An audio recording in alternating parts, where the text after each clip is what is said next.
the intern queen.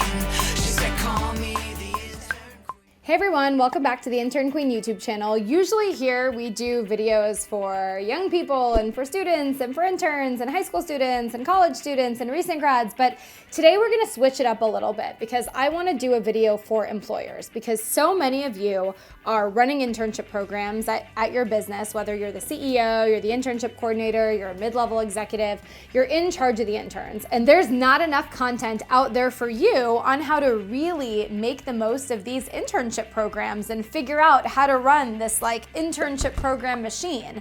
I know most of you are the internship coordinator, and that's one of many other hats you wear at your business. So I want to do one video, and we'll do a series of these in weeks to come, but I wanted to at least do one video with just some basic tips on how to run a successful internship program. You know, with all of the lawsuits this year that have popped up this year, last year, the year before, in regards to interns and internship programs, it's so important that the internship coordinator really take ownership of their role and really make sure that any student that walks in that door is walking into a very safe, structured internship program.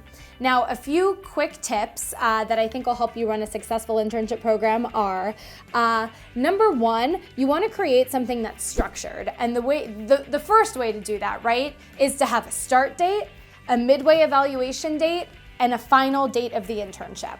I meet too many interns and I say, when is the last day of your internship? And they have no idea. That's not a good thing. This isn't like the never-ending story here, okay? There should be a start date, an evaluation date, that's the halfway through date, and then there should be a final day of the internship. In fact, as the internship coordinator, every year you should outline when are your spring interns gonna start, when are they gonna end, when are your summer interns gonna start, when are your fall interns gonna start. You wanna make sure you have this calendar, and that way all of your dates are locked, and you'll find that year after year, the dates are pretty similar. So again, the first step is structure. The second step is having an approved tasks list. Sit down with your team before the interns come in and talk to them about what they want the interns to help them with. Challenge them. Does that task have a learning initiative associated with it? If there's not a learning objective, the intern should not be doing the task. Anytime an intern does a task, there should be a specific reason why. You know, they're updating our Facebook page because it's important for them to see how our business runs Facebook, right? You run Facebook differently as a business than when you're a student.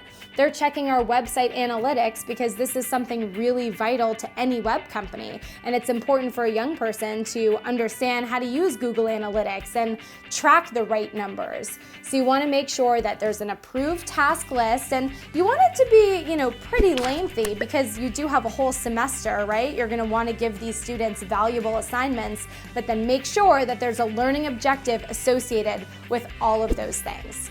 Okay, the third tip I have for you guys is make sure that everyone in the company, from the CEO to the janitor, understands what the interns can and cannot do.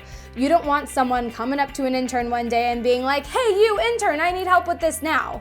You, as the internship coordinator, want to be the gatekeeper to the interns. If any other executive in the company needs to request intern time, they need to go through you.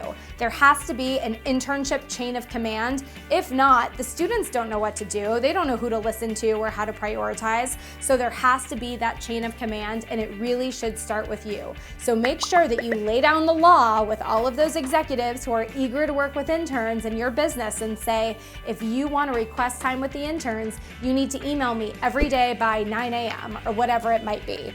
No surprises. You want to have an organized, structured internship program. My final tip for you guys is evaluate. Providing feedback is necessary for the internships. A lot of times you're working with young people who have never interned before.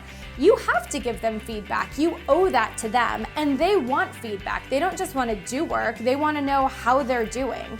So make sure that you're at least doing that midway through evaluation, and then I would also recommend doing a final exit interview where you can get feedback from the student on their internship experience and you can give them feedback on their performance. But just remember, an internship is a supervised learning experience. So be their supervisor, give them feedback, and create a safe and structured environment where these young people can thrive and learn. And trust me, my internships were magical. They were life-changing, and I'm so grateful to all of those former internship coordinators who really did such a good job creating such mutually beneficial internship programs.